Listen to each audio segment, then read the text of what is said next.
Very good morning to all of you. Welcome you all in class 12 economics.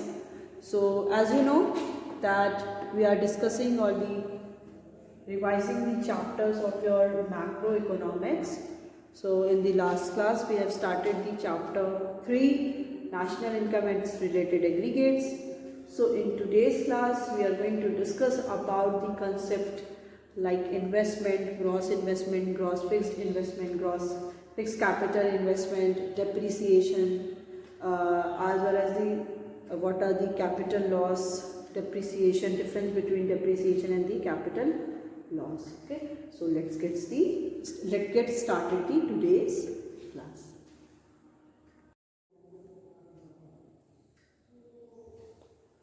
Okay, so topic है यहाँ पे, next जो topic है वो है आपका इन्वेस्टमेंट. ठीक है, वो सारे concept we have already discussed.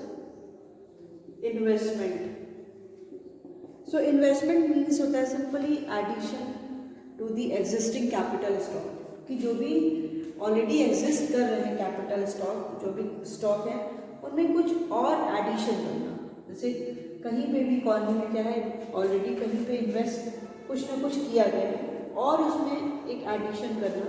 जो मशीन्स थी मेरे पास बट और मैंने क्या किया और कैपिटल स्टॉक को बढ़ाया, तो क्या किया होगा, इन्वेस्टमेंट किया होगा. तो investment means simply net addition to the capital stock during the year. किसी भी ईयर में जो भी कैपिटल स्टॉक में एग्जिस्ट जो कर रहे थे उनमें ही ऐड करना है, कोई हम लोग बोलते हैं इन्वेस्टमेंट. ठीक है, so it increases the productive capacity of the producer. इससे क्या होगा कि जो भी प्रोडक्टिव कैपेसिटी है, मतलब कमोडिटी को प्रोड्यूस करने की कैपेसिटी जो है प्रोड्यूसर की, उससे क्या होगी, इन्हांस होगी. क्यों? क्योंकि उसके पास और ज़्यादा क्या होंगे, स्टॉक्स होंगे, जिससे इन्वेस्टमेंट करने से उसका स्टॉक भी बढ़ेगा, साथ ही साथ किसी भी प्रोड्यूसर को प्रॉफिट भी होगा. तो यहाँ पे दे रहा है, देखिए आई इज इक्वल टू के. आई यहाँ पे क्या बताता है, आई मेंशन करता है यहाँ पे investment which is equal to the delta. Delta क्या शो करता है, चेंज इन कैपिटल स्टॉक. ठीक है, सो आई किसका यहाँ पे है, I is equal to change in capital stock, कि जो भी कैपिटल स्टॉक में जो भी चेंज हो रहा है वही क्या होता है, इन्वेस्टमेंट होता है. ठीक है, अब बात आती है कि ग्रॉस इन्वेस्टमेंट क्या होता है. नेक्स्ट जो टॉपिक है वो है आपका ग्रॉस इन्वेस्टमेंट. तो इन्वेस्टमेंट क्या होगा, investment is a net addition to the existing capital stock. Next जो टॉपिक है दैट इज ग्रॉस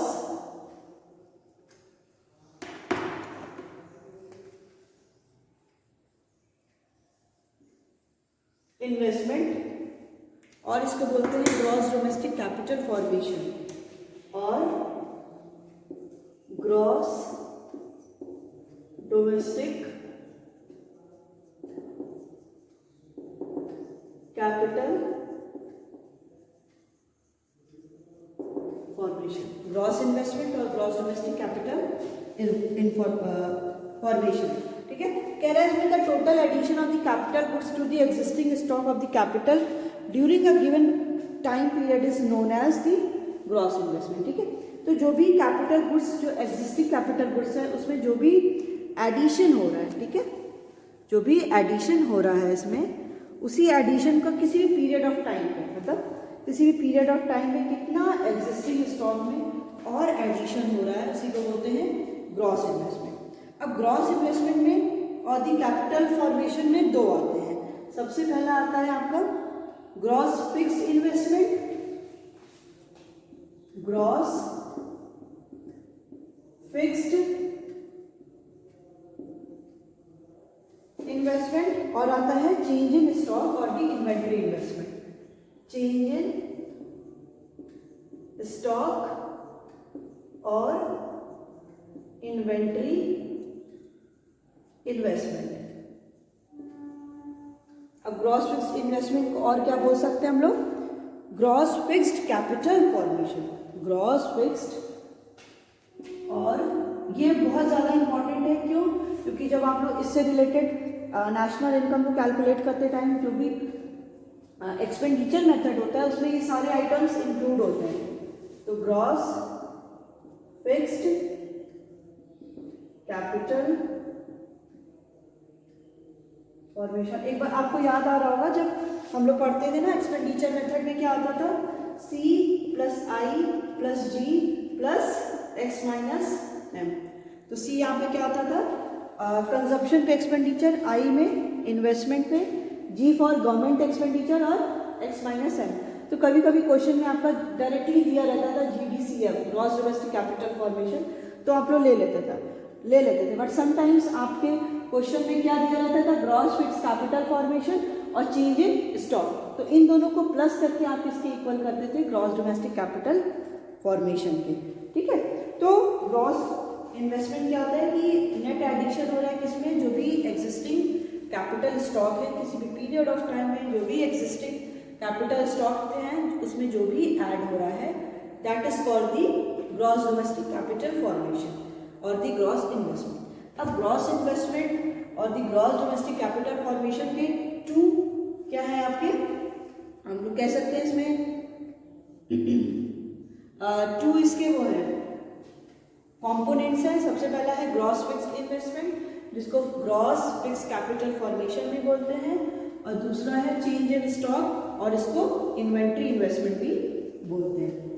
ठीक है, अब बात आती है कि इस ग्रॉस फिक्स्ड इन्वेस्टमेंट जो ये वाला है इसमें कौन कौन से आइटम्स को इंक्लूड करते हैं। ठीक है, तो ये जो ग्रॉस फिक्स्ड कैपिटल फॉर्मेशन और द ग्रॉस फिक्स्ड इन्वेस्टमेंट है, इसमें सबसे पहला जो आता है आपका वो है ग्रॉस बिजनेस फिक्स्ड इन्वेस्टमेंट।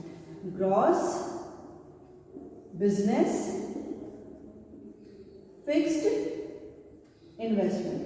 अब जो इसमें क्या होता है, इसमें बेसिकली जो भी एक्सपेंडिचर किस पे हो रहा है, फिक्स्ड एसेट्स पे, जैसे लैंड हो गई, मशीनरी हो गई, प्लांट हो गया या इक्विपमेंट हो गया। तो ग्रॉस बिजनेस फिक्स्ड इन्वेस्टमेंट का मतलब है कि expenditure which is basically on the fixed assets. जो भी फिक्स्ड एसेट्स हैं उन पे जो भी इन्वेस्टमेंट होता है वो होता है आपका ग्रॉस बिजनेस फिक्स्ड इन्वेस्टमेंट। ठीक है, नेक्स्ट है ग्रॉस रेसिडेंशियल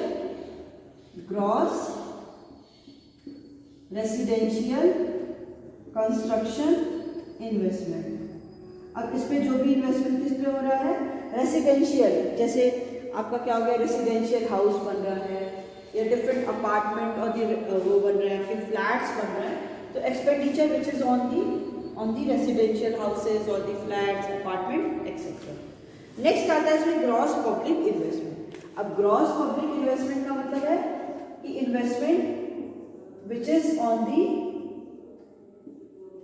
पब्लिक गुड्स, जो भी पब्लिक गुड्स पे एक्सपेंडिचर हो रहा है, जैसे कंस्ट्रक्शन ऑफ द ब्रिज बन रहा है, या कंस्ट्रक्शन ऑफ द डैम हो गया, हॉस्पिटल्स हो गया, स्कूल्स हो गया, ये सारे किसमें आते हैं, ग्रॉस पब्लिक इन्वेस्टमेंट में। ठीक है, तब जब हो गया आपका कि हाँ, अब एक बार फिर से समझिए ग्रॉस इन्वेस्टमेंट क्या होता है। ग्रॉस इन्वेस्टमेंट एडिशन होता है किसमें, जो ऑलरेडी कैपिटल स्टॉक एग्जिस्ट कर रहे हैं उसमें हम और कुछ क्या करते हैं, ऐड करते हैं किसी भी पीरियड ऑफ टाइम में जो भी एडिशन हो रहा है, जो स्टॉक एग्जिस्ट कर रहे थे उनमें, उसको बोलते हैं ग्रॉस इन्वेस्टमेंट और the gross domestic capital formation.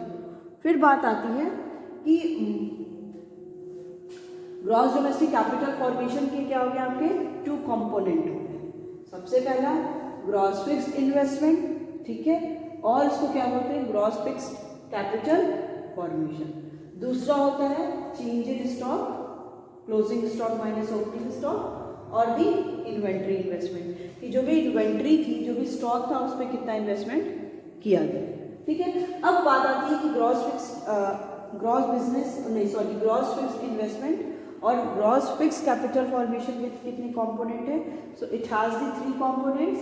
सबसे पहला gross business fixed investment, second है gross residential construction investment, third one is gross public investment. ठीक है, तो gross business fixed investment means the investment which is done on the fixed assets.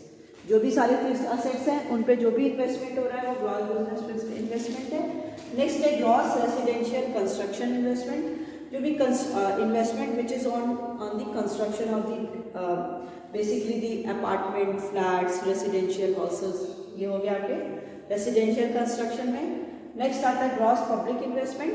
So gross public investment means investment which is on the public goods like construction of the dam, bridges, schools, hospital, etc. ठीक है। अब बात आती है next change in investment और the inventory investment. ठीक है, change in stock और the inventory investment.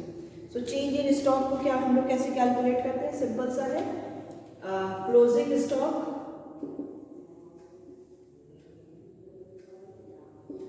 Closing stock minus opening stock. अब स्टॉक इसमें क्या क्या हो सकते हैं? फिनिश गुड्स के भी हो सकते हैं, सेमी फिनिश गुड्स भी हो सकते हैं। ठीक है, इनका सबका ही क्या है? स्टॉक। तो अगर आता है कि चेंज इन स्टॉक या इन्वेंट्री इन्वेस्टमेंट हम कैसे कैलकुलेट करेंगे? So it is calculated by the closing stock minus opening stock. ठीक है, अब यहाँ पर एक टर्म क्या था? ये था आपका ग्रॉस इन्वेस्टमेंट। नेक्स्ट जो टर्म आप यूज करोगे यहाँ पे क्या करोगे? That is net investment. ठीक है, एक बार फिर से समझ लीजिए, ग्रॉस इन्वेस्टमेंट और ग्रॉस फिक्स कैपिटल इन्वेस्टमेंट के ग्रॉस इन्वेस्टमेंट और ग्रॉस डोमेस्टिक कैपिटल फॉर्मेशन के टू कंपोनेंट्स हैं, ग्रॉस फिक्स इन्वेस्टमेंट और gross fix capital formation. Next है चेंज इन स्टॉक और the inventory investment. Gross fix investment और gross fix capital formation के three component है, gross business fix investment, gross residential construction investment, gross public investment. अगर आप इन तीनों को plus कर दोगे so you get the value of the gross fixed investment. Right, now the next one is change in stock. Change in stock को inventory investment भी बोलते हैं, जिसको कैसे कैलकुलेट करते हैं? Closing stock minus opening stock. ठीक है, अब नेक्स्ट जो कंसेप्ट आता है वो है आपका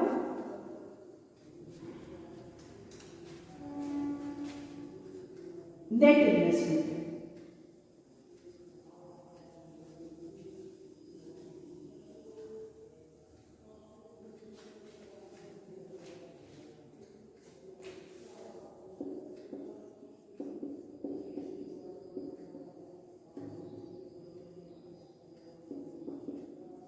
नेट इन्वेस्टमेंट। ठीक है, तो नेट इन्वेस्टमेंट कह रहा है कि during the production process some amount of capital is used up और द कंज्यूम।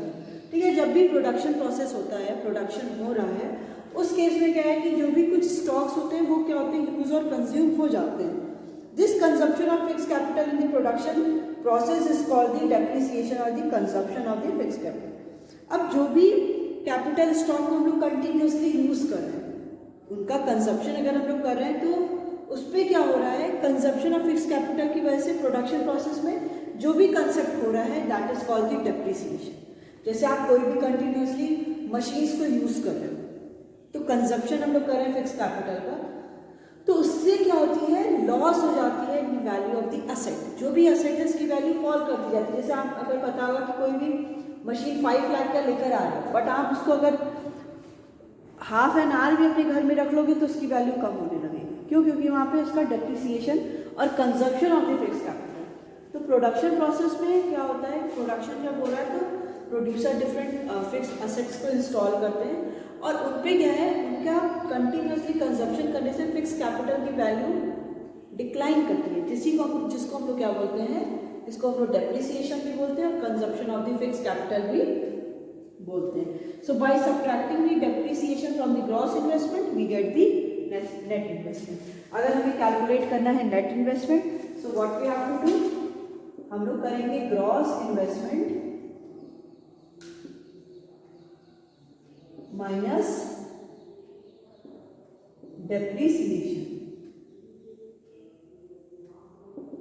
मतलब अब अगर हमारे ग्रॉस इन्वेस्टमेंट मतलब जो भी हम लोगों ने पूरा स्टॉक जितना था, बाकी जो हम लोग के पास जो भी हम लोग मशीन इंस्टॉलेशन ये सब कुछ किए, बट उन सारे का क्या है? कंटिन्यूसली यूज करने से उनकी वैल्यू फॉल कर जा रही है।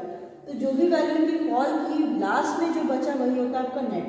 नेट के लिए हम लोग क्या करेंगे? जो भी आपका ग्रॉस इन्वेस्टमेंट था, ठीक है, टोटल जो इन्वेस्टमेंट किया था उसमें से डेप्रिसिएशन माइनस कर देंगे तो हमें क्या पता चल जाएगा? इन्वेस्टमेंट पता चल जाएगा।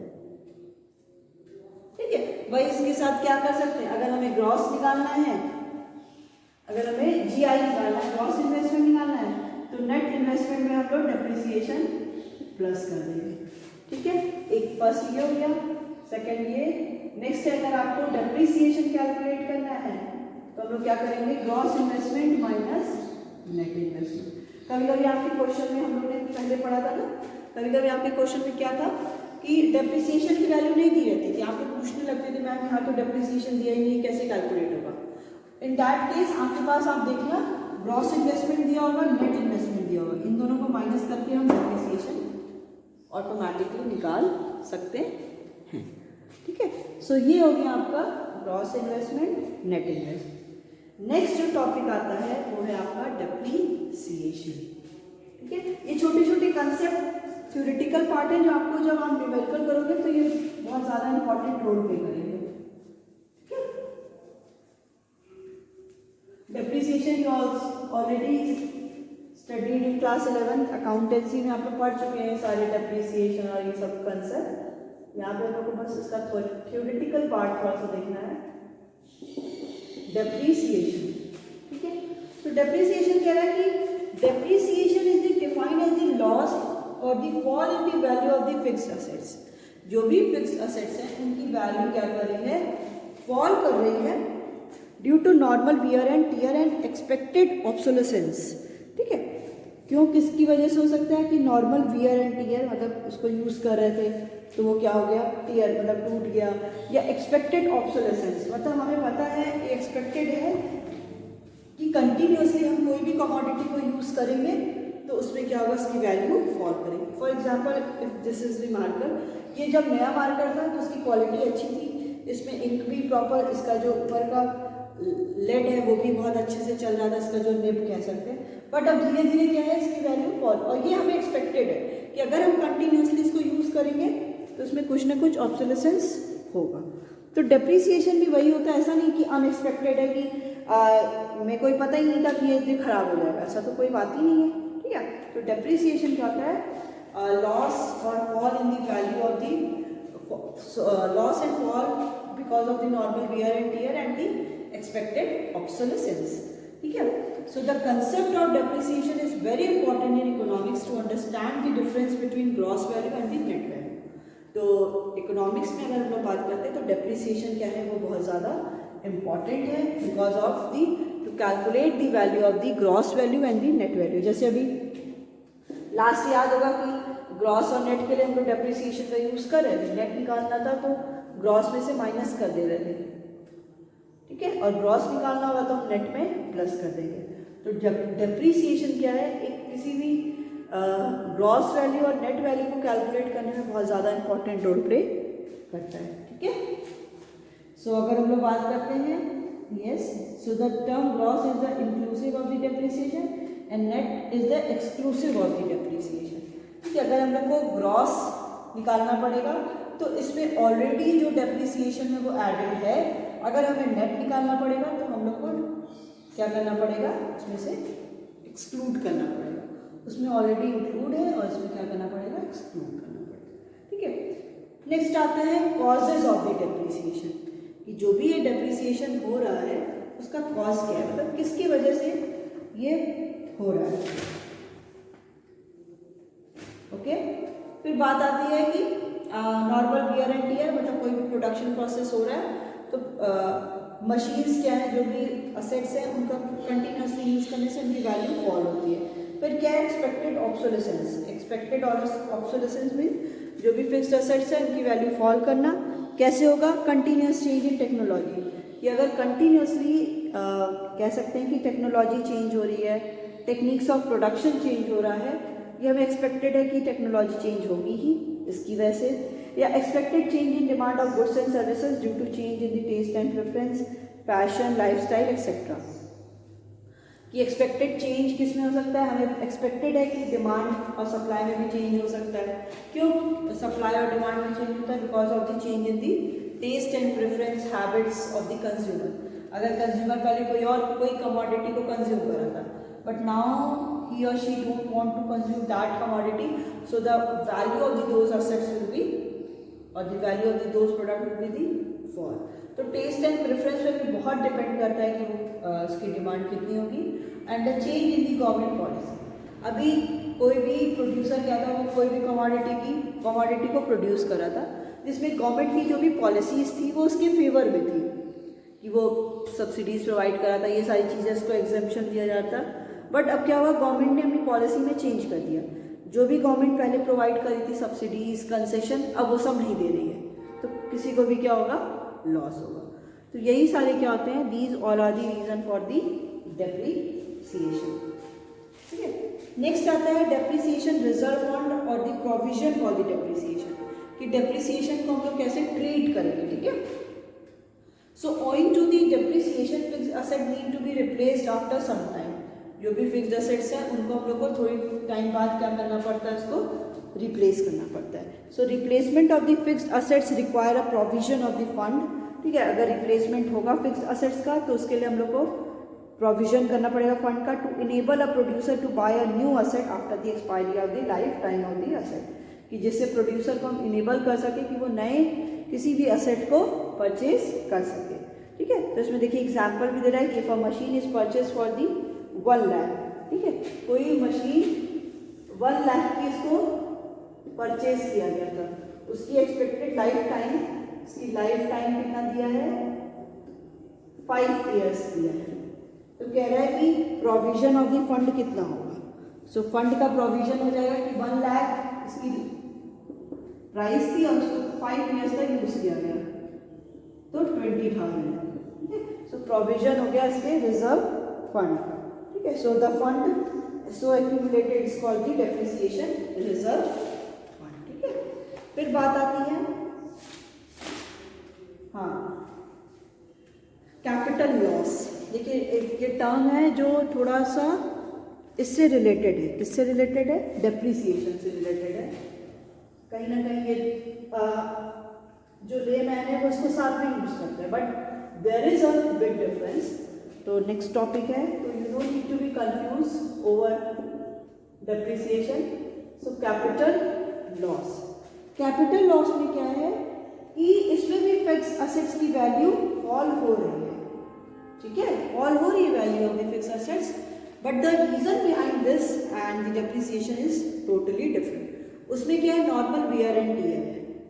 ठीक है, बट इसमें क्या है कि नेचुरल कैलेमिटीज की वजह से ही कुछ होता है, जैसे अर्थक्वेक हो गया, फ्लड आ गया, या ड्रॉट हो गया, या हम लोग कह सकते हैं कोई भी वॉल्केनो आ गया, इनकी वजह से फायर्स हो गया, इनकी वजह से जो भी लॉस हो रहा है वो क्या है, कैपिटल लॉस है। ठीक है, सो अनफॉरसीन फैक्टर्स लाइक वॉर, थ्रेट, अनफॉरसीन जिसका हमें कोई एक्सपेक्टेड भी नहीं है कि ये सारी चीज़ें हो सकती हैं, उनकी वजह से कोई भी वैल्यू, कोई भी कमोडिटी, कोई भी फिक्स्ड असेट्स की वैल्यू फॉल कर रही है, उसको हम लोग बोलते हैं कैपिटल लॉस।